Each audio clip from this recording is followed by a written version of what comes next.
Hey everyone, welcome back to another exciting crypto tutorial. Today, we're diving into how to send Ethereum from MetaMask to Bitmart in 2025. With the crypto world evolving fast, this step-by-step guide will help you transfer your ETH securely and efficiently. Whether you're a beginner looking to move funds or a seasoned trader optimizing your portfolio, this video has got you covered. Let's jump right in. First off, before we start, make sure you have the MetaMask wallet extension installed on your browser and a verified Bitmart account. You'll also need some Ethereum in your MetaMask wallet to send. In 2025, things might have some updates, but the core process remains straightforward and user-friendly. Step 1. Open your MetaMask extension and unlock your wallet by entering your password.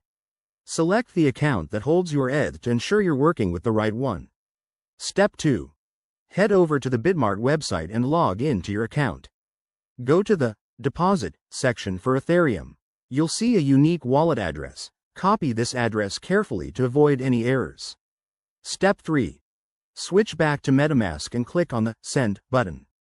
Paste the Bitmart deposit address into the recipient field. Double-check that it's correct, as crypto transactions are irreversible. Step 4. Enter the amount of ETH you want to send. Keep an eye on the gas fees, which might be optimized in 2025 networks. Aim for a balance to keep costs low. Step 5.